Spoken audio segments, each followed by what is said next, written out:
интересно е, спомените на Стара Виница не се минаат они преку луѓето живеат, а после живеат преку кажувањата на истите луѓе и некои други генерации може да ги пренесат. Ама латините викат дека историја е само оноа што е запишано, а додека устното може да се промени или да стане прав на времето. Моето семејство е кумски односи, ние сме кумове на бојаджиите. Двата брата Јордан и не знам како се вика другиот наш кумашин.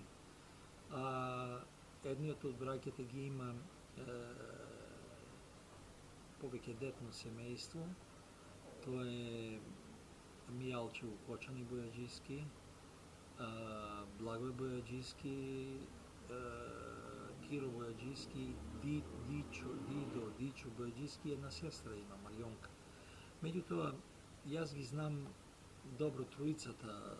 Киро Бојаджиски како жив Хомер на крајо, знаеше многу приказни за крајо и мајстор на природата и лово. Он е самиот магистар по лов. Благој Бојаджиски, поранешен директор, и Мијалчо, многу наративни луѓе кои знаеа да раскажуваат. Додека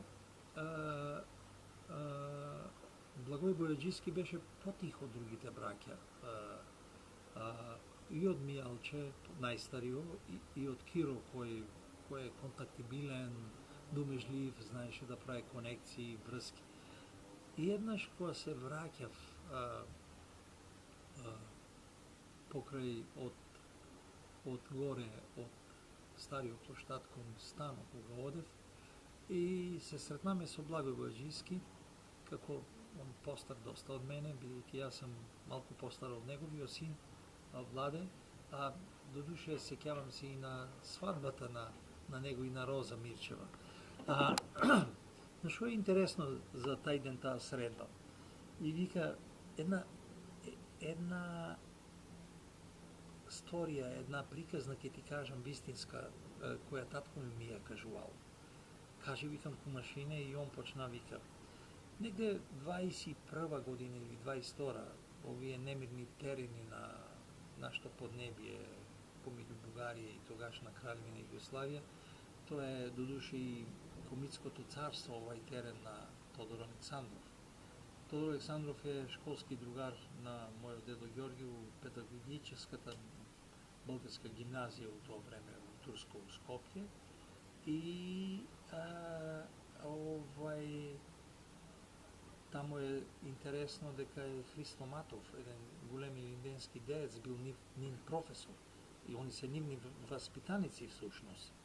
Има брато на Христо Матов е познат војвода, неговиот огранок има нешто семејство у Софија, а умрење скоро 100 годишниот син на Матов, адвокат у Софија, кој беше представник на тамошното ВМРО.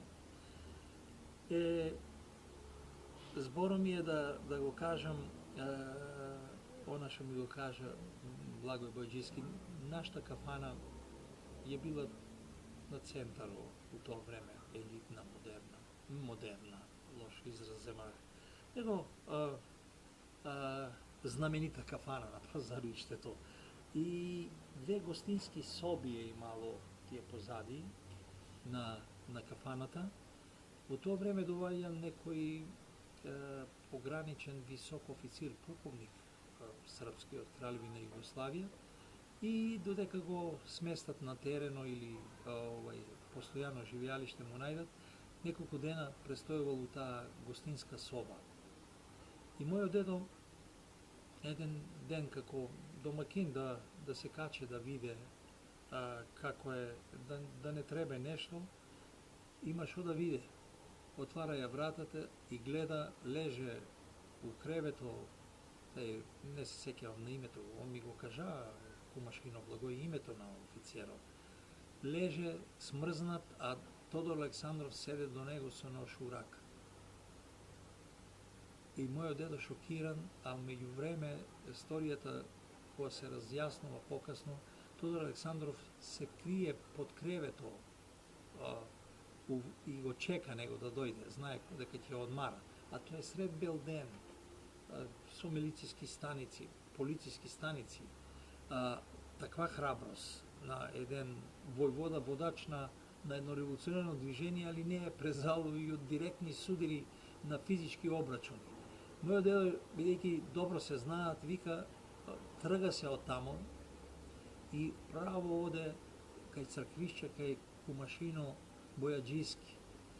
Како блиски луѓе и му вика, готово е нашето, вика, Тодор сега ќе го заколе и вика, ни дете ќе остаат читаво, ни ќе не запалат, вика, србите готови сме.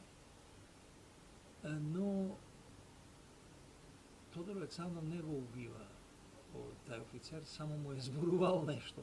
Што е зборувал, на мене не ми е познато, ни на никој не е познато. Одма, уште истиот ден, тај полковник ја напушта Виница и никој пат не се враќа. Иако, ете, тоа е една жива историја која ми кажа Благој Бојаджиски, а тој е сериозен човек.